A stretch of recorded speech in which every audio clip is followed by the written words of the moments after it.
Welcome to stock x ray and welcome to our first analysis. आज हम Reliance Industries का stock analysis करेंगे और रिलायंस इंडस्ट्रीज़ को सिलेक्ट करने का ही सबसे बड़ा कारण ये है, this is a very heavy weight stock. ये आपको समझने की ज़रूरत है कि इसके मूवमेंट के हिसाब से ये हो गया एचडीएफसी हो गया टीसीएस हो गया, ये बहुत हैवी वेट स्टॉक्स है जो निफ्टी को ऊपर या नीचे करते हैं, जिनसे इम्पैक्ट पड़ता है, ये कहना ज़्यादा सही रहेगा। So today we are analysing Reliance Industries which is India's largest and most diversified companies. Most diversified क्यों? क्योंकि Reliance Industries in just one stock they have petroleum, natural gas, chemical, petrochemical, oil refining, ये एक oil से related segment हो गया। But then if you see, they have retail, they have telecommunication, they have media, they have entertainment, कुछ time तक finance भी। Now they have separated finance as Jio finance. It's a very big company. जो इनके छोटे छोटे अलग अलग segments है जिनकी मैंने बात की, मीडिया, एंटरटेनमेंट, रिटेल, टेलीकम्युनिकेशन, ये अपने आप में एक बहुत बड़े बिजनेस है, right? And what we have seen in Reliance, they know how to scale it. So इस वीडियो में we are going to do complete analysis starting with about company जो हमने अभी किया। Then we will follow with financial analysis जहां हम company के finances देखेंगे। फिर उसके बाद बिजनेस आउटलुक जहां हम फ्यूचर ग्रोथ देखेंगे, बिकॉज फ्यूचर में प्राइस को मूव करेगा उसको ज़्यादा समझने की ज़रूरत है रादर देन अदर थिंग्स। और फिर उसके बाद हम लास्ट एस्पेक्ट हम देखेंगे technical analysis following with the final verdict what we should do at this moment. So जल्दी से हम समझ लेते हैं what does this company do. So सबसे पहले कंपनी का जो मेजर काम है वो है ऑयल रिफाइनिंग। ऑयल जो एक्सट्रैक्ट होता है उससे पेट्रोल, डीजल, एटीएफ, ये सब चीज़ें बना के, and apart from that chemicals, ठीक है, जो केमिकल्स यूज़ होते हैं डेली इंडस्ट्रीज़ में। अपार्ट फ्रॉम दैट प्लास्टिक्स, ठीक है। If you know, they also do things with textiles, right? Apart from that, they have Geo, which is telecom. They also have retail. So you know that Geo is in duopoly, very nice business. Retail, they have now the biggest retail chain which sells groceries, electronics, ठीक है। मतलब सब जो एक middle class से लेकर upper class सबको जो चाहिए वो ये लोग बेचते हैं, right? They have a good chain. Reliance Digital, you know, Reliance Fresh. Then they have segment of new energy, right, which is green energy. They have media and entertainment, and Geo Hotstar, Geo Savan, right? Media में news network 18, ऐसे ही बहुत सारे। सो these are the major things what Reliance does. So now the question comes, what makes Reliance special, right? क्योंकि जो भी investment हम करेंगे उसमें कुछ स्पेशल होना चाहिए। सबसे पहला है ऑयल टू टेक कंपनी जा चुकी है, मतलब ऑयल से जियो, जियो से रिटेल, रिटेल से ग्रीन एनर्जी। अब नाउ सी, ऑयल इज जो लेगेसी मेथड है, ठीक है। Green energy is future. एक ही कंपनी जो दोनों कर रही है, एंड ऑल्सो एक ही कंपनी जो दोनों एक ही स्टॉक अम्ब्रेला के अंडर कर रही है, that is Reliance. Now let's move to financial analysis का सेक्शन, जहां हम समझेंगे कि कंपनी कैसे पैसा कमा रही है, कितना पैसा कमा रही है। उसके लिए हम आ जाते हैं प्रॉफिट एंड लॉस स्टेटमेंट पे। स्क्रीनर के हिसाब से भी ऑलमोस्ट हर इन्वेस्टर सबसे पहले यहाँ जाता है quarterly results, but this is wrong. You have to understand, सबसे पहले आपको प्रॉफिट एंड लॉस देखना है, because it gives you the picture of yearly basis, हर साल क्या हो रहा है उस बेसिस पे, ठीक है। जब आप ये समझ जाओगे फिर आपको ये देखना है कि what is happening at the micro level. This is macro level, एक बड़ा स्ट्रक्चर दिखा रहा है, फिर उसके बाद आपको एक छोटे स्ट्रक्चर पे देखना है कि क्या चीज़ें बदल रही है। कुछ ऐसा तो नहीं है जो ईयरली में अलग दिख रहा है और वो यहाँ दिख रहा है। आप उल्टा देखोगे आपको समझ नहीं आएगा। छोटे में आपको दिखेगा हाँ दे आर ग्रोइंग, बिकॉज यहाँ पे क्या है 212 है, 207 है, फिर 231 है, 200 पे, इट्स वेरी फ्लक्चुएटिंग। बट यहाँ पे आपको कैसे दिखेगा 374, 272, 303, 390, 568, ऑलमोस्ट एक इसको छोड़ दो तो ऑलमोस्ट सारा बढ़ता हुआ दिखेगा और ऑलमोस्ट हमेशा घटता हुआ दिखेगा। अगर इस स्ट्रक्चर में बहुत फ्लक्चुएशन दिख रही है, better be out of that stock always. ठीक है, सबसे पहले हम इसमें देखते हैं प्रॉफिट एंड लॉस में। कंपनी ने ऑफकोर्स 374 से 10 लाख करोड़ रुपीस का जो सेल्स मार्क को अचीव किया है, दैट इज रिमार्केबल। ये वो कुछ नंबर्स होते हैं जो अपने आप में अलग दिखते हैं, this is one of them.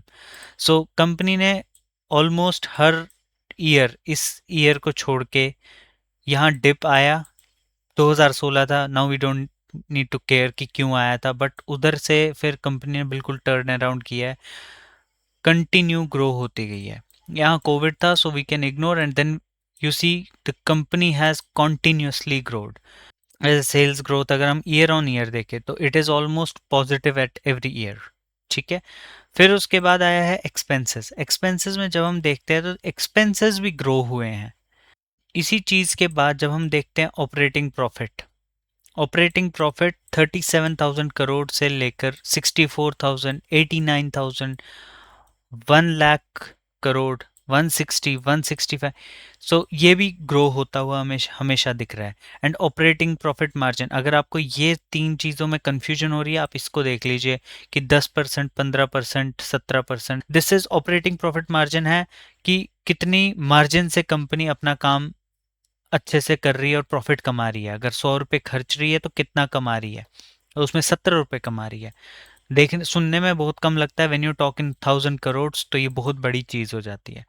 Then other income, we can ignore this because इससे कुछ खास है नहीं, एक्सेप्शनल आइटम्स हाँ ठीक है, कहीं ना कहीं से स्टॉक प्रोसीडिंग्स, कुछ बेच दिया कुछ खरीद लिया, वहाँ से आ जाता है।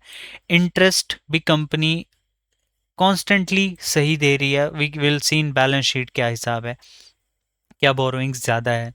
डेप्रिशिएशन इस कंपनी की बहुत ज़्यादा है, बिल्कुल ये एक नेगेटिव फैक्टर हो जाता है when you see net profit, because ये उस पर इम्पैक्ट डालता है, इसलिए एबिटा को देखा जाता है क्योंकि वहाँ एक अलग सिनेरियो, अलग पिक्चर दिखती है।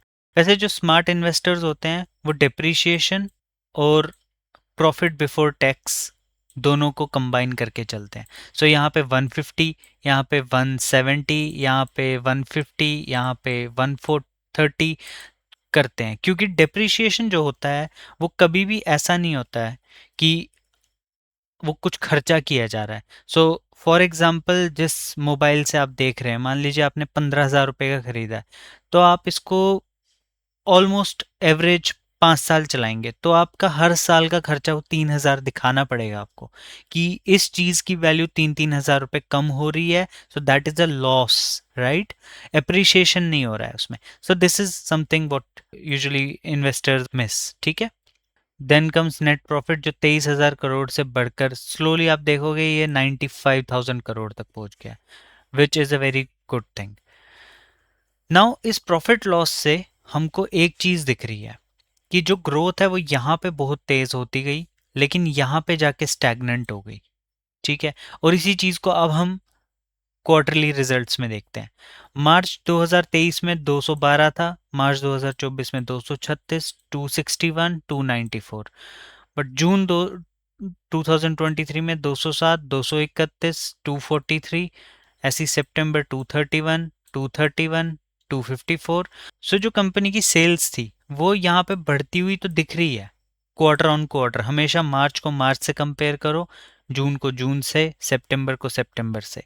एक्सपेंसेस भी हमारे सिमिलरली बढ़ते जा रहे हैं, बट जो ऑपरेटिंग प्रॉफिट है वो आपको यहाँ पे देखने पे ऑलमोस्ट स्टैग्नेंट दिखता है, 38 से 40,000, 38 से 40,000। ठीक है, और ऑपरेटिंग प्रॉफिट मार्जिन भी सेम ही है, इनफैक्ट यहाँ पे थोड़ा घट गया है। ठीक है, वो हर हर एक इंसान को पता है because of US Iran war, और यू से यूएस इजराइल ईरान वॉर, जो जो भी कहना चाहो। सो यहाँ पे आपको उसका इम्पैक्ट दिख रहा है।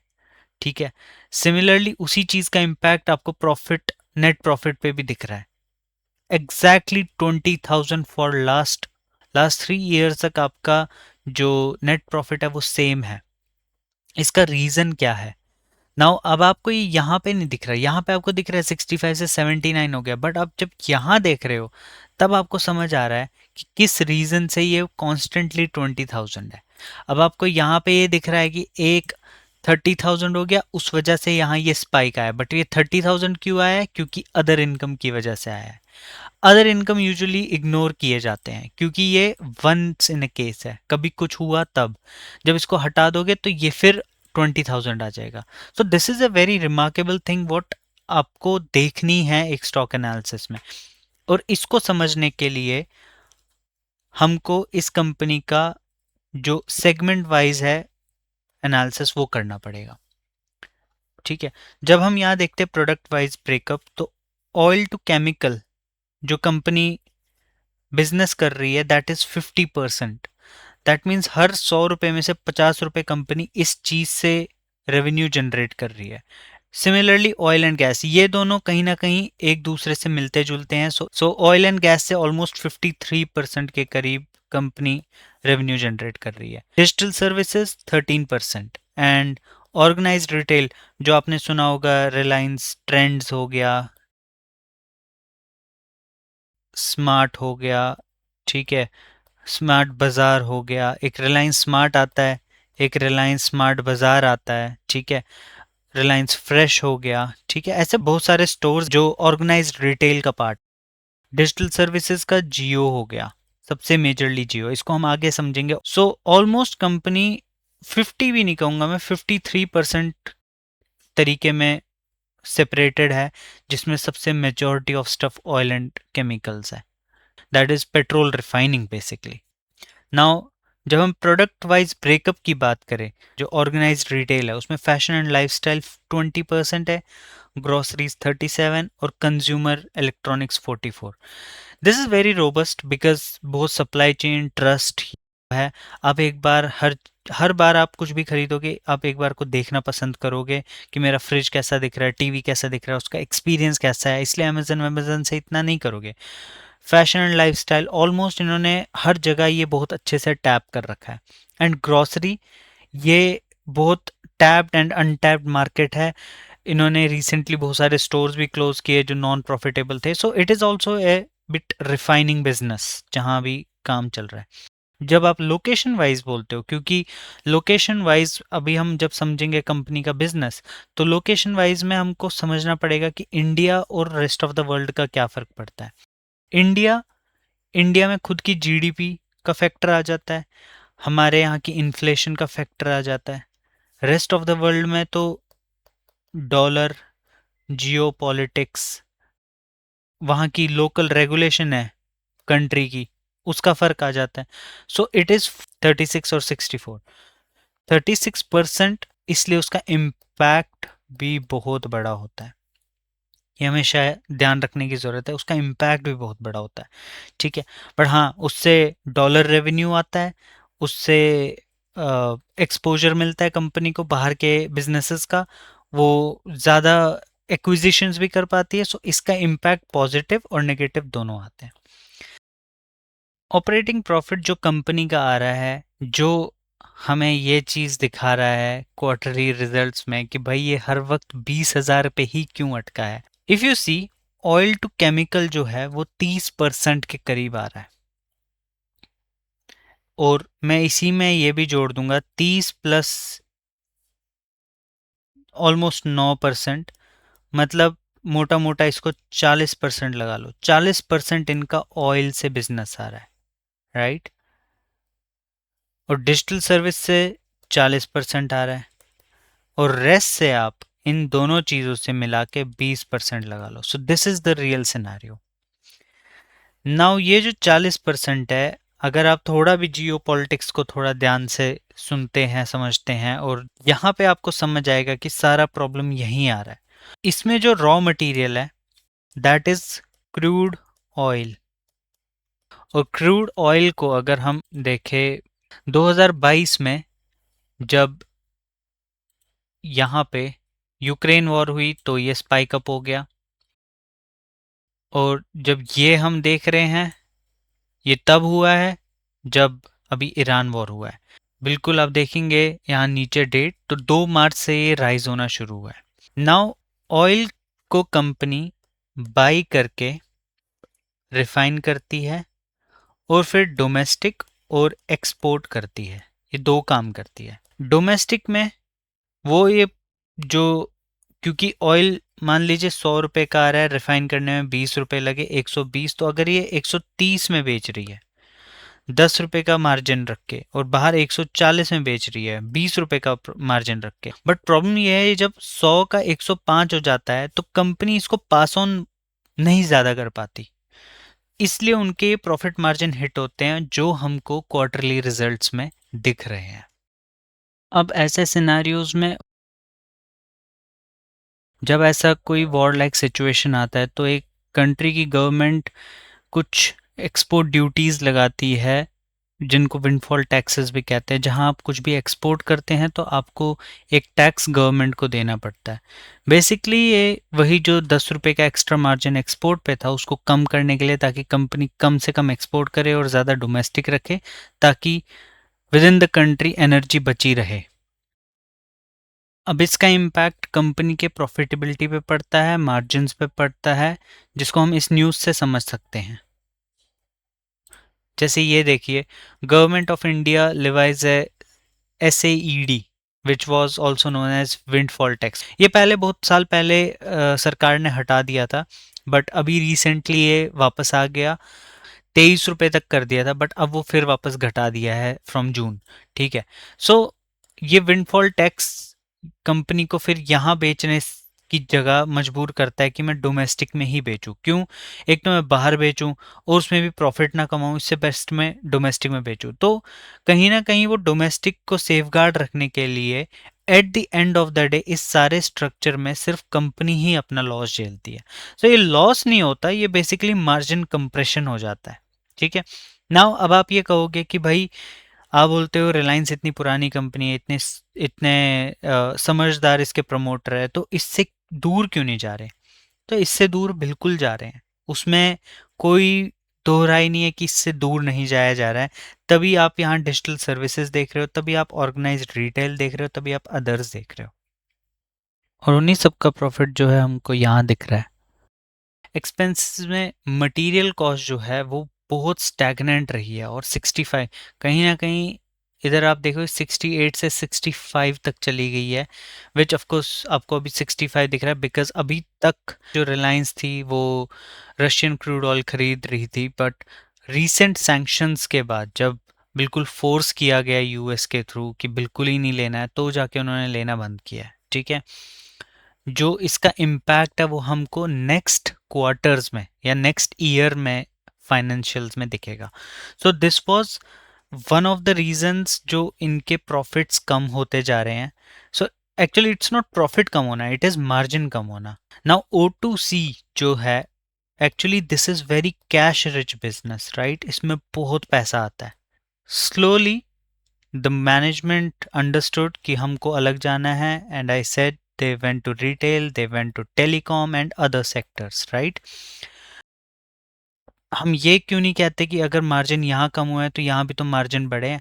बिल्कुल बढ़े हैं, बट ये मार्जिन इतने ज़्यादा स्क्वीज हो गए कि जो बाकी चीज़ें थी वहाँ पे, जो बाकी सेक्शंस थे, रिटेल हो गया, जियो हो गया, वहाँ पे इन्होंने बहुत तेज़ी से ग्रो किया है। और जब बहुत तेज़ी से ग्रो करता है कोई, रेवेन्यू बहुत तेज़ी से बढ़ाता है, तो प्रॉफिट इतनी तेज़ी से नहीं बढ़ता, राइट? सो उसका इम्पैक्ट ये हुआ कि वो सेक्टर्स भी वो सेक्शंस भी थोड़ा सा वहाँ पे प्रॉब्लम्स दिखी हैं रिसेंट टाइम में। जैसे रिलायंस रिटेल है, रिलायंस रिटेल में बहुत सारे स्टोर्स क्लोज किए हैं। वो स्टोर्स ऑप्टिमाइजेशन चल रहा है, जहां उनको लग रहा है लॉस मेकिंग है वहां नहीं खोल रहे नए स्टोर्स, जो लॉस मेकिंग उनको बंद कर रहे हैं। जो नए एरियाज है जहां उनको लग रहा है ग्रो करेंगे वहां नए स्टोर्स को खोला जा रहा है।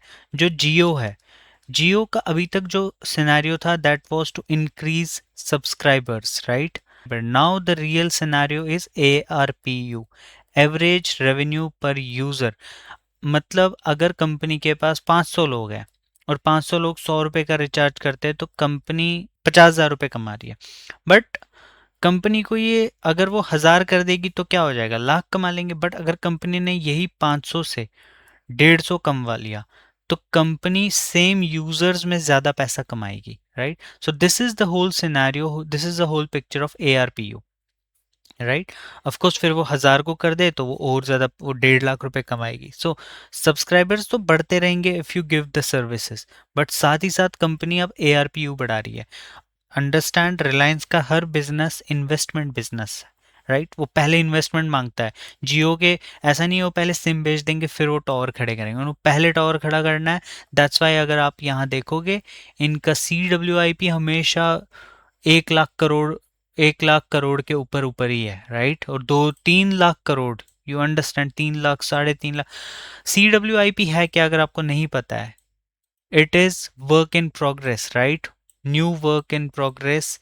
जो एक कंपनी फ्यूचर के लिए कुछ बना रही है तो कोई ना कोई फैक्ट्री, कोई ना कोई टेलीकॉम परचेज, कोई ना कोई बैंडविड्थ खरीद रही होगी। तो ऐसा ऐसा कुछ होता रहता है कंपनीज में। So this is the whole scenario कि मार्जिन्स क्यों स्क्वीज हो गए, क्यों कंपनी ने कंपैरेटिवली लेस कमाया है। क्या ये ऐसा ही रहेगा? मुझे इसका जवाब देने की ज़रूरत नहीं है, ये तो हर इंसान को पता है। क्या US ईरान वॉर ख़त्म हो गया? I am recording this video on 13th of June. Most probably now they have signed some agreements and they are almost at the close of the war. जो प्राइसेस मार्जिन्स कम हो गए थे वो वापस relaxed होंगे, इन्वेस्टर खुश होंगे। And if I show you आज का ही chart, it was pretty much okay. इतना गैप डाउन ओपन होके भी आप सबको पता था कि यहाँ पे स्टॉक ऊपर जाएगा। Now coming back to balance sheet, company के पास कैपिटल में खुद का अपना पैसा बहुत अच्छा लगा हुआ है। रिजर्व्स ऑलमोस्ट 9 लाख करोड़ का reserves, right. So this is the money company already has. Still company has some borrowings, इसमें कोई ऐसा अलार्मिंग सिचुएशन तो दिख नहीं रहा है। And other liabilities as fine, ठीक है। फिक्स्ड एसेट्स, कंपनी के पास 11 लाख करोड़ रुपए के फिक्स्ड एसेट्स हैं, राइट। ऑफ कोर्स इसका एक नेगेटिव इम्पैक्ट भी रहता है कि फ्यूचर में डिप्रिशिएशन दिखेगा। दैट्स व्हाई आई सेड कि यहाँ पे डिप्रिशिएशन को इग्नोर करके आगे बढ़ते रहना है। Okay, next is CWIP। उसमें ये आ रहा है कि company is investing constantly. See almost 3 lakh crore, 2,50,000 crore, कहीं ना कहीं इतना ज़्यादा इन्वेस्ट कंपनी कर रही है। It is a very good thing to see. Going to cash flows, cash flow आप देख सकते हो it is super positive, not just positive, super positive. Investing activity is very nice, they are maintaining it. Financing activities में अगर आप देखोगे तो borrowings का आता है, but at the end net cash flow is currently positive. Lastly, in shareholding pattern, quarter on quarter it is almost stagnant 50%, or if you see in yearly they have in fact increased it, ठीक है। तो this is a very good thing to look at any business, that promoter is very confident they are buying back their ownership in the company. The only big thing about fall in the price of share price of Reliance is that FII's exit। और ये सिर्फ ऐसा नहीं है कि ये सिर्फ रिलायंस में हो रहा है, this is happening in Indian stock market. DII अपना रैंप अप कर रहे हैं, they are buying in a very good way. Government also has some stake in it, of course तभी it shows how strong this company is. So this is all about financial analysis. Next is what are the business outlook. So business outlook तो company की balance sheet खुद में ही दिखाती है। When you सी एक company के इतने ह्यूज CWIP हो तो ऑफ कोर्स वो कंपनी का जो ये CWIP प्रोग्रेस है ये कहाँ जाएगा, फिक्स्ड एसेट्स में जाएगा, राइट। बट हमें जानने की ज़रूरत है ये CWIP चल क्या रहा है and what are the company's future plans, right. सबसे पहली और सबसे बड़ी चीज़ है कि कंपनी जो है वो ग्रीन एनर्जी की तरफ जा रही है। ग्रीन एनर्जी की तरफ जा रही है because future is of green energy, right. ये ग्रीन एनर्जी सिस्टम क्या है, basically green energy same as renewable energy, right. So company ने जामनगर में एक बहुत बड़ा बैटरी सेल्स का प्लांट लगाया है, ठीक है, जहाँ पे सोलर एनर्जी की हेल्प से, ग्रीन हाइड्रोजन एनर्जी की हेल्प से इलेक्ट्रिसिटी प्रोड्यूस होगी, स्टोर होगी, right? Surely company is going to use this electricity in its AI vision, right? आज तो ज़माना ही AI का है, so everyone is going to do AI. AI में companies partnering up with Meta. अभी Meta है, you know, कंपनी के types Google के साथ भी रहे हैं फॉर जियो, मेटा के साथ रहे हैं, KKR के साथ है. So company has this banking of big big giants, right? They know what this company is, Reliance is, right? So they are developing 168 megawatt data center in Jamnagar, right? AI vision में ही ये data centers बना रहे हैं, cloud systems को और robust कर रहे हैं और expand कर रहे हैं, right? Refineries पे भी investment कर रहे हैं. These things matters and this shows where real CWIP is happening. जो capital work in progress है, इसका एक और पार्ट, ये तो जो रिफाइनरी बिजनेस है उस पॉइंट ऑफ व्यू से है, इसका एक और पार्ट जियो की पॉइंट ऑफ व्यू से भी है. जियो में they are expanding 5G, they are making it smarter on retail and as I said O2C को भी वो मॉडर्नाइजेशन कर रहे हैं. Company is doing long term investments in US. अगर आपने बहुत रिसेंटली एक न्यूज़ सुनी होगी, they are going to develop a big refinery in US itself, जिसमें इनकी पार्टनरशिप रहेगी यूएस के साथ. They are moving towards media and entertainment, right? All these things are going to contribute in Reliance in future. और इससे अलग, one of the biggest news, one of the biggest thing happening, Jio IPO, right? They're going to plan Jio IPO. Now ये offer for sale होगा या fresh issue होगा, ये अभी clear नहीं है. जो भी होगा दोनों में से, it is going to separate. Jio is going to include basically telecom, AI, right? All about future readiness, possibly all media, entertainment, cloud systems. So all this is going to be part of Geo. Surely they also have some strategic alliances with Starlink, right? I don't know if how this is going to happen, when it's going to happen. They are very big collaborators with Meta, with Google, with Nvidia, right? So all these companies are going to correlate with Geo. So Geo IPO is going to be a very big thing, and the biggest benefit is going to happen in Reliance, क्योंकि Reliance के promoters जो हैं वो इसके promoter रहने वाले हैं. They are going to give the promoter ownership to Reliance itself. Technical की बात करें तो जो स्टॉक है वो ऑलमोस्ट 20% डाउन है, ठीक है. बट जो देखने वाली चीज़ है वो ये है कि स्टॉक अभी बिल्कुल अपने एक स्ट्रॉन्ग सपोर्ट के आसपास है.